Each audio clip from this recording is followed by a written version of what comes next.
Every individual can take important steps to prepare for emergencies and put plans in place in case of a disaster in your community. If you have a disability or other access or functional need, you may have to take additional steps to protect yourself and your family. People with disabilities and people who have access and functional needs have to take a very proactive position in their personal preparedness. If you think about it, we do it every day. We're ready for the next little disaster that we will face every day. I always say prepare as if no one's coming to rescue you, because the reality is in a moderate or large event, no one is coming to rescue you anytime soon. It may be a very short period of time, it may be a more extended period of time, but you need to prepare as if you're not going to have any of the resources that you might typically depend on. The best way people can start to plan is by looking at the individual parts of their daily lives and figuring out where the potential gaps are. Do an inventory of yourself. Do an inventory of the things that you use on a daily basis to be living independently, and then think about what is essential.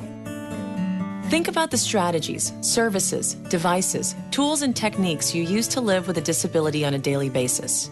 These may include medications, durable medical equipment, service animals, assistive technology, communication tools, and transportation. You really have to be focused as to what are your needs if you end up going to a shelter for 4 or 5 days, or if you're stuck in sheltering in place because people just can't get to you. What are the essential things that you're going to need to be able to survive? As you think about assembling a support team, you need to be thinking about who are the people in your workplace, who are the people in your neighborhood, who are the people in your community, who might be able to assist you. Go over your emergency plan with everyone in your support network. Make sure that someone in your personal support network has an extra key to your home and knows where you keep your emergency supplies. And teach them how to use any life-saving equipment or administer medicine in case of an emergency. It's important that you find out in those places where you receive services on a regular basis, you find out what their emergency plans are. Ask them. If you are a person who gets dialysis, what are their emergency plans?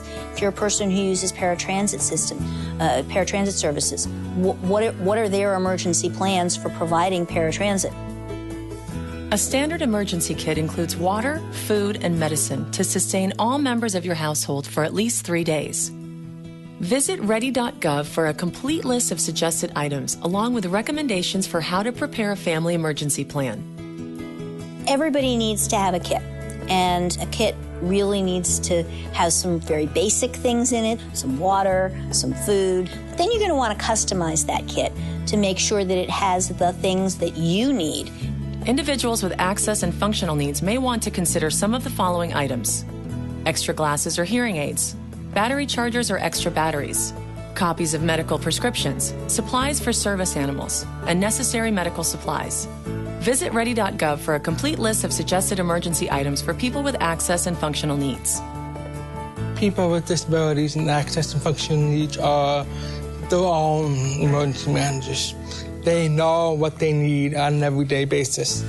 And what my kit looks like is very different than somebody else's kit. You want to be thinking about what is it going to take for you, both in your home and out of your home, to be able to maintain your health, your safety, your independence for a period of, a few hours to perhaps a few days. Preparedness is actually a 365-day-a-year activity that all of us should take very seriously. It's important that every day we do a little something to keep ourselves as prepared as we possibly can. The most empowering thing you can do is take charge for yourself during disaster, during the little storms and the big storms. And that's probably the most positive thing you can ever do for yourself as a person. Because that gives you control. That gives you control over the outcomes. Download this brochure about preparing for disaster for people with disabilities and other access and functional needs from ready.gov.